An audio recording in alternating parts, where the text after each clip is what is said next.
unbeatable.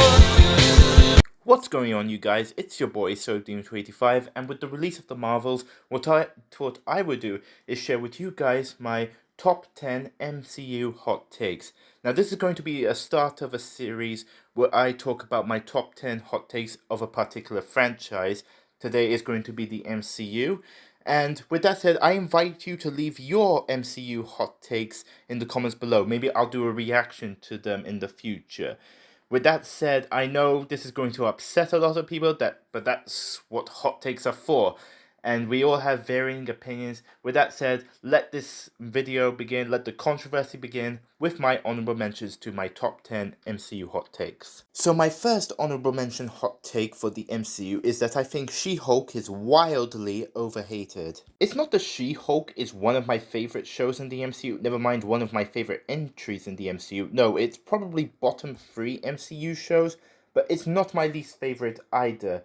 Plus, I still like the show, I still enjoyed it, I thought it was a lot of fun, I enjoyed the humor, that's just me. Next honorable mention hot take is that I think Hawkeye is the best MCU show and one of the best projects in the entire MCU.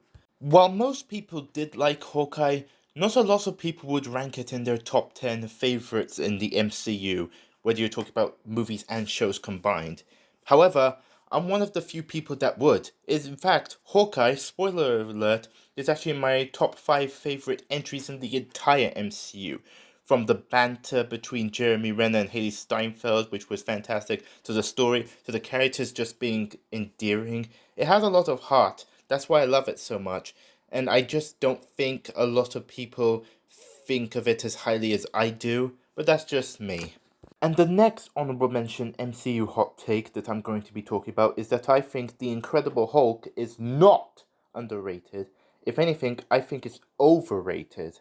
Make no mistake, I think The Incredible Hulk is a good film, but I don't think it's great. It's still one of my least favorite entries in the entire MCU. But I've seen a lot of people say how it's the most overhated or gets a lot of undeserving hate, even though I personally think there are a lot more MCU movies and even shows that get way more hate than The Incredible Hulk ever got. Heck, even amongst Phase 1's MCU movies, I would say The Incredible Hulk has got nothing on movies like Iron Man 2 or even Thor 1. That's just me. Again, Incredible Hulk is a good film, I like it, but it's not great. It's still one of my least favorites, and mostly because it doesn't really give much personality to Bruce Banner. That's just my opinion. And I've seen so many people say that it's underrated that it's actually become an overrated film in the MCU, when there are plenty of better ones if you ask me. And now for the real controversy. It's time for my top 10 MCU hot takes. I hope you enjoy, and again, leave your MCU hot takes in the comments below. With that said, let's begin the top 10. Number 10. I think Ant-Man and the Wasp Quantumania is one of the top 10 best MCU entries.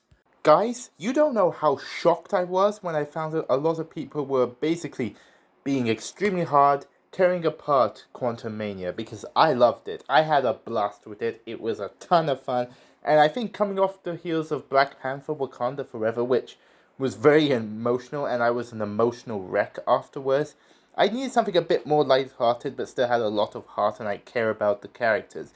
And Ant-Man and the Wasp Quantumania was precisely that. It was a fun, small-scale adventure that ups the stakes of the Ant-Man films, but still maintains what made the first 2 Ant-Man films special for me. And I loved the relationship between Scott and his daughter Cassie. I think it's actually some of the best. It offered something new compared to what we got in the first 2.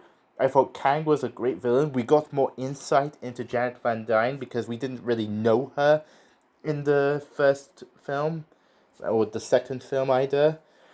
And plus, Michael Douglas was on fire, and it was a fun adventure. As much as I missed Louise, and trust me, I missed Louise during the film, I did enjoy the new side characters as well, and it was a fun adventure. Plus, I think people over-exaggerate the CGI and how bad it was. I will admit, MODOK was a bit questionable in terms of CGI, but I enjoyed MODOK as a character in the film itself. I really enjoyed Darren. And plus, it actually enhanced his role in the first Ant-Man film. And plus, I actually thought the Quantum Realm looked really good. I had no problem with the CGI there. And plus, the story I thought was very good. I enjoyed it. So that's my defense of Ant-Man and the Wasp: Quantumania. I think it's one of the most overhated films in the entire MCU. Number 9. I think Captain America the Winter Soldier is overrated. Now, I want to make something clear to you people. I think Captain America the Winter Soldier is a very good film and a very enjoyable film. In some ways, I can understand why so many of you love this film and why you have it in your top 10 or top 5 favorite MCU films. It was firing on a lot of cylinders. The banter between Chris Evans and Scarlett Johansson and their chemistry was off the charts. The clash of ideologies between Steve Rogers and Nick Fury was really good. The thought-provoking theme of this film, the story, the hand-to-hand action and combat, that was all good. But it dropped the ball in one area, and that is for a movie called The Winter Soldier, there isn't much The Winter Soldier in this film, nor does it feel like the focus of this film too much. In fact, I would actually argue Civil War was more of a Winter Soldier story than Winter Soldier itself. The main focus of this film was the Hydra conspiracy that they had infiltrated S.H.I.E.L.D. So, to be honest, I don't think people should really be criticizing Multiverse of Madness for not having much multiversal madness if they're not going to criticize Winter Soldier for not having enough Winter Soldier. It's called consistent standards. And a criticism I've noticed towards Black Widow is that its first two acts are relatively grounded, but then it gets big and cartoonish in its third act. I don't have a problem with the third act. Why? Because Captain America the Winter Soldier was the same thing. It was a relatively grounded film, but then in its third act it gets big and cartoonish. I'm just saying, while I don't have a problem with it in Winter Soldier, I try to keep my standards consistent, and I don't have a problem with it in Black Widow. I'm just saying, and to be honest, seeing these criticisms towards Multiverse of Madness and Black Widow when people didn't have these criticisms towards Winter Soldier is actually kind of making me like Winter Soldier less. Again, I think it's a very good film, but it's stuff like this that prevents it from being in the great tier for me. I'm sorry. So if you were hoping that it would move up in my ranking anytime soon, that's not going to happen unless people start being maybe more consistent with their standards. Number 8. I don't think there are any bad MCU movies or shows. Once upon a time, most of the internet would have actually agreed with me, but as you know, Phase 4 and Phase 5 haven't exactly been too popular, let's say, with most people. Okay, I've liked them, but that's just me. But anyway, still, I don't think there are any bad movies or shows. Even my least favorite entries in the MCU are still at the very least decent. And they are still leaps and bounds ahead of the competition, which is a lot more than I can say about, say, the DCEU. If we want to talk about bad Marvel movies, that is what will bring Fantastic, Morbius, Blade Trinity, movies like that up for. And as for bad shows, I think all of them have been at the very least decent. Obviously, with both movies and shows, there have been ones that I think are just decent, but also ones that I think are good, but also ones that I think are great or even amazing. And that's just me. I've still enjoyed most of them. I think the Marvel formula works, that they can take a lesser project and still make it tolerable.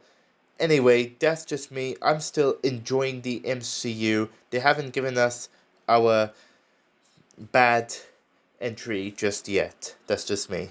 Number 7. I think Werewolf by Night is overrated. Out of all of the Phase 4 projects, this is the one that a lot of people really dug, and it ranks amongst the top for a lot of them. And make no mistake, I completely understand why so many of you enjoy Werewolf by Night. It was edgier, it was gorier, it was a more horror-based one. And that's why it actually ranks towards the bottom for me. Horror isn't exactly a genre I really enjoy, and for me, Werewolf by Night was while still tolerable, was mostly style over substance. So I just felt the characters didn't really matter.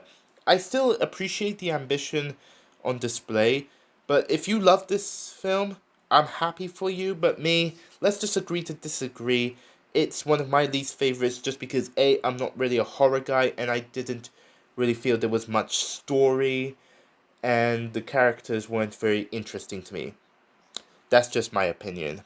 Number 6. Phase 4 is better than Phase 2, with Phase 2 in my opinion being the weakest phase of the MCU so far. I talked about this back in July, but long story short, yes, I think Phase 4 is better than Phase 2. This isn't to say I dislike Phase 2, I like Phase 2, because like I said, I don't think there are any bad MCU movies or shows. I think at the very least they've been decent, and the same applies to Phase 2. But on the other hand, due to my love don't love ratio for the movies and shows within each phase, well, movies and shows in the case of Phase 4 and 5, Phase 2 ranks at the bottom when it comes to the phases for me because it's very half and half. There are 3 movies that I love and 3 movies that I don't love. And you know, the ironic thing is, the 3 movies that I do love, Iron Man 3, Avengers Age of Ultron, and Ant-Man, while I've always loved them, they've actually become enhanced for me due to the more recent content. I've actually loved them more, which is saying a lot because I've already loved them. However, the movies that I don't love, For the Dark World, Captain America the Winter Soldier, and Guardians of the Galaxy 1, I've actually think I've ended up liking them a little bit less because of people's hypocritical criticisms towards some of the more recent content. And that's just me. Meanwhile, with Phase 4, like with Phase 1 and Phase 3, the movies and shows that I love outweigh the movies and shows that I don't love. Because while yes, Werewolf by Night and Moon Knight are some of my least favorite entries in the MCU, at the same time, you have stuff like Spider-Man No Way Home, Thor Love and Thunder, Hawkeye, Shang-Chi and the Legend of the Ten Rings, WandaVision, Loki Season 1, Black Widow, Black Panther Wakanda Forever, Miss Marvel, all these movies and shows that I love so much. Not to mention, I think Doctor Strange in the Multiverse of Madness, Falcon and the Winter Soldier, and the Guardians of the Galaxy Holiday Special are really good. They're borderline great. Just missed it for a couple of things. But that's just me. So for me, if you want to see my in-depth analysis on why I prefer Phase 4 over Phase 2, go check out that video. You won't regret it. Number 5. Spider-Man and Ant-Man have the best MCU trilogies. Now, I already talked about why I love Ant-Man and the Wasp Quantumania so much, but I'm also a big fan of the first 2 Ant-Man films. I love how they're unapologetically small scale, and the fact that they were coming off the heels of these big events, which were the Avengers films, Age of Ultron and Infinity War. It was nice to give us some palate cleanser, something light-hearted fun, feel-good movies. All 3 of the Ant-Man films are feel-good movies with a lot of heart and about fathers and daughters. That is the core of this trilogy. And not to mention, they have Peyton Reed's directing all 3 of these movies, so it's consistent that way. And that's why I think Ant-Man deserves to be one of the best trilogies in the MCU, in my opinion. As for the Spider-Man trilogy, obviously, me loving No Way Home is no hot take, but I've always been a lover and defender of Spider-Man Homecoming and Spider-Man Far From Home. I thought they were fantastic films. Again, they were a lot of fun. They had great humor, like the Ant-Man films, but they also had a lot of heart. I dug the relationship between Peter and Mary Jane. In fact, I think Far From Home is the most underappreciated superhero movie of all time. They had excellent villains with Vulture and Mysterio, and Peter had great arcs throughout all 3 of the films. Whether the theme was identity, confidence, or sacrifice, that was the theme of each of the 3 films in his Spider-Man trilogy. Again, John Watts directed all 3 of them. So again, it's consistent that way. And it's because the fact that you have 2 extremely likable leads, 2 characters that I really wanted to root for, great supporting characters, and consistency is why I think Spider-Man and Ant-Man have the best MCU trilogies. And I feel this is a hot take because people seem to be able to attack Far From Home and Quantumania. Number 4. Captain Marvel is one of the top 20 best MCU entries. And no, guys, I am not one of those people who have come to appreciate a movie that I initially didn't really love too much when it comes to Captain Marvel after Phase 4 and 5, because, like I said, I think Phase 4 gets way too much hate. I like Phase 4 a lot. And honestly, I've been liking Phase 5 a lot. No, I have always loved Captain Marvel. Proof? Go back to the first time I ranked the MCU movies on this channel, and you would find that Captain Marvel was on the border of being in my top 10. Top 10. It was at number 11. And that was only just including the Infinity Saga movies.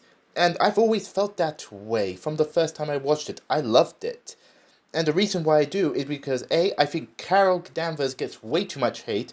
I love Brie Larson in the role, and I hope to see her continue as Carol Danvers Captain Marvel. I still haven't seen the Marvels as of recording this video. And I really liked the story. It was a smaller scale, more personal story, and honestly, like with Ant-Man and the Wasp, after Avengers Infinity War, I think we needed that. And I really love the buddy cop banter and friendship she has with Nick Fury. It also helps that Brie Larson and Samuel Jackson are great friends in real life. And honestly, I know a lot of people don't really like Amnesia storylines, but I think this is one of the times where I felt it worked. She was learning more about herself as we, the audience, were learning more about herself. And the theme of this film was her realizing what real friends are and who her real friends are. She thought the Kree were her friends, and then she realized they weren't, and they were just using her as a weapon, and that the real friends were the people that actually care about her, like Maria Rambeau, Monica Rambeau, Nick Fury, the Skrulls. They showed her real friendship. And I personally didn't find her unlikable, unlike a lot of people. And with her kind of badass, maybe stubborn attitude, how is that any different from Gamora, who is a fan favorite of a lot of people? She's actually my favorite of the Guardians. I'm just saying, consistency. And because apparently having amnesia makes you more unlikable than stealing batteries for the stupidest reasons ever. I'm looking at you, Rocket Raccoon. But anyway, that's just my takeaway. I love Captain Marvel. No one's going to take that away from me. No one. Number 3. I think there's no need or pressure for R-rated content. Now by this, I don't mean that I'm against R-rated movies or shows. I'm open to them. I personally don't really care too much about the rating anymore.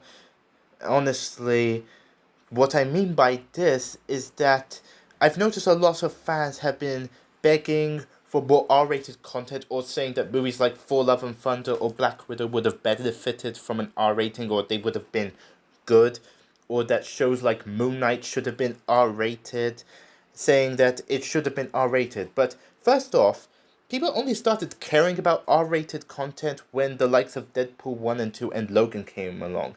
And make no mistake, I love all 3 of those films I just mentioned, but I don't love Logan, Deadpool 1 and 2 because they were R-rated or they were gory and violent. No, I loved them because I felt they had a lot of heart, they had compelling characters, compelling supporting characters, and an emotional story. That's why. Which is how I judge every other film. I don't really treat R-rated movies differently. And besides, there are examples of R-rated movies that do suck. I may be in the minority when it comes to the first 2 Blade movies. I mean, the first one was decent but overrated. I thought the second one was mediocre. But even diehard fans of those first 2 Blade movies are probably with me when I say that Blade Trinity is one of the worst superhero movies ever made. And that was R-rated, but it sucked because the script was bad and it was a boring movie, at least for me, and didn't really have compelling characters. And I feel like either the MCU fanbase, because they're begging for more R-rated content, edgier stuff, getting Zack Snyder to direct them and make everything bloody and serious, is kind of reminiscent of how the Sonic the Hedgehog fan base was in the early 2000s, which is what led to the Shadow the Hedgehog video game being what it was. Obviously, Shadow was a very popular character, so it would make sense to make a spin-off for him, and I'm in favor of Shadow getting his own spin-off game or movie, and I hope after Sonic 3 he gets his own movie. But another reason why it turned out the way it is, the Shadow the Hedgehog game, was because Sega and Sonic Team fed into survey results that showed that fans wanted to suddenly see characters in the series use guns. Yes, you heard that right. So that's how the Shadow the Hedgehog game turned out how it was. And man, did they take the edginess to the extreme. And a lot of critics and fans hated it when it came out. And I feel MCU fans might be asking for a similar situation and case over here. We might be asking for characters to suddenly use guns more or to become more gory and edgy, but it might backfire and come back to bite us in the end. And it just feels like now that the MCU fanbase has become dominated by a bunch of edgelords or blood-hungry psychopaths, sorry to be rude, or insecure lads who just feel they need to validate their continued enjoyment in the stuff they love as children. That's just my take. I don't mind R-rated movies. No, I'm in favor of them, but don't try and force an R rating just for the sake of being edgy and R-rated and gory. Number 2, I think Moon Knight is the weakest entry in the entire MCU. Now I know for a fact that this is a lot of people's favorite MCU show, so this is definitely going to make me a lot of enemies. So let's put things into perspective. This was actually my most anticipated of the Disney Plus shows in the MCU for 2022. So if you were to tell me that this was going to be my least favorite entry in the MCU, I would not have believed you. But unfortunately, Moon Knight, while a decent show, let me down. I think each episode has a somewhat similar formula where not too great first two acts and a pretty interesting third act that makes me like, okay, maybe I'll come back for more. And then it kind of repeats itself until episode 5. And if the rest of the show was like episode 5, I think I would have been very much invested and would have said this might be top 3 favorite MCU shows. But if anything, I would argue more so than The Incredible Hulk, this is the black sheep of the MCU. Not only are there no references, but it feels extremely out of place. And honestly, even Hawkeye's character, the villain, is an extremely forgettable villain. Maybe almost as forgettable as Malekith, which is saying a lot.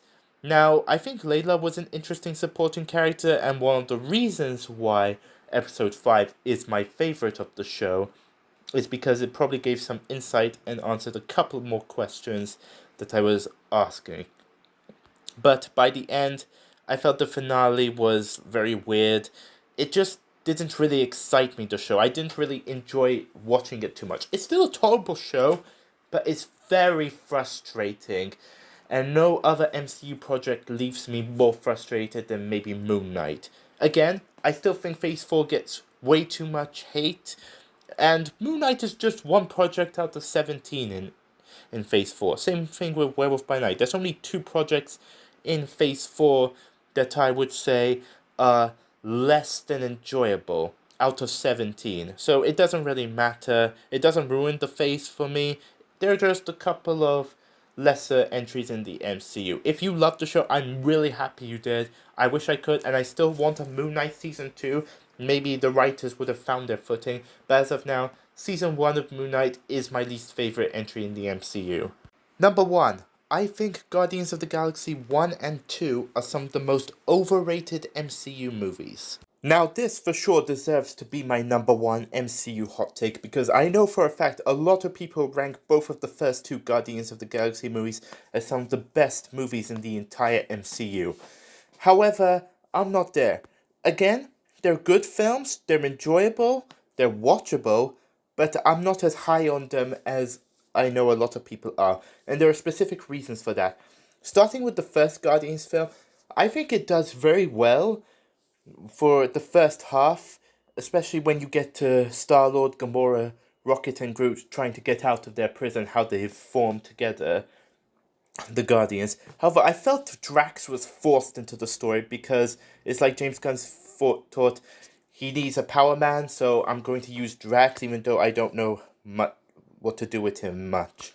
Honestly, his main purpose in the film was just to be the power man, the brawn guy, even though I felt Groot could have easily fit that bill. And then they use his tragic backstory to advance the plot so that there can be a third act big battle where Ronan has the Infinity Stone. And that is what has always held the film back for me. Again, Guardians 1 is very enjoyable, but I think it's more flawed than people make it out to be. As for Guardians 2, I will admit I really liked it when I first watched it, but it's kind of like with a lot of people with For the Dark World, where over time I've liked it less and less to the point where I consider it one of the lesser MCU films, like bottom 5 MCU films.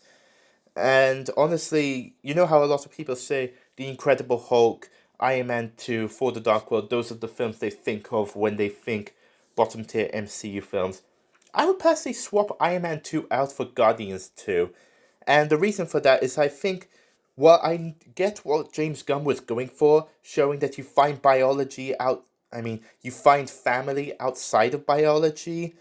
I completely understand, and it's not done terribly, especially with the scenes between Star-Lord and Gamora. Gamora is a character I love in this trilogy. She's a badass, she's smart, and it also helps that Zoe Saldana is a fantastic actress. But the plot of this film begins, of Volume 2, because Rocket had to be the stupidest raccoon to walk the earth. He stole batteries just because he wanted to. Honestly, it made him so loathsome that I just wanted to slap him in the face. And that's not even getting into how Baby Groot was tortured by the Ravengers and all Rocket is doing is laughing at how stupid Taserface's name is. I mean, your friend is in danger. This Rocket feels completely different to the Rocket we got in Volume 3, because this Rocket seems to have little care about his friends, to me personally. And if you think about it, had he not stolen those batteries, the Sovereign would not have been after him, which means their ship wouldn't have crashed, which means Ego wouldn't have found them, nor would the Ravengers, which means Ego wouldn't have been able to execute his master plan, which means Yondu wouldn't have had to sacrifice himself, which means Yondu would still be alive. Sorry if I ruined that emotional death of his, but also it kind of doesn't work because I felt it was forced. I never bought into this whole Yondu looked at Star-Lord as his son. It never came off like that to me. So it kind of felt forced because James Gunn wanted an emotional scene. I understand why, but I felt maybe he could have balanced the whole being mean and cold to Quill with some fatherly scenes. That's how I personally would have done it. And I think one of the reasons why I found Volume 3 and the Holiday Special refreshing, why I enjoyed them much more than Guardians 1 and 2, is because there weren't any forced death scenes. Every character felt as if they had a purpose in the story, and they were much more likable, because with the exception of Gamora in the first two Guardians films, the characters, the Guardians themselves, are pretty stupid, and they kind of annoyed me, especially Nebula. Anyway, if you love these two films, great, but let's just agree to disagree. I like them, I just don't love them. So there you have it, true believers. Those are some of my MCU hot takes, my biggest ones. Let me know in the comments below what are some of your MCU hot takes. And what do you think of mine? Do you like them? Do you hate them? Do you think I explained why I feel the way I feel about these hot takes well? Let me know. And if you enjoyed this video, leave a like, subscribe for more if you like my content. I talk Marvel, Ninja Turtles, Sonic the Hedgehog, Power Rangers, Percy Jackson, sometimes DC and Super Mario. So whatever it is, if any of that is up your alley, this is the place for you. Guys, thank you so much for watching. Hopefully I'll be back real soon with some more hot takes, but this time on Power Rangers.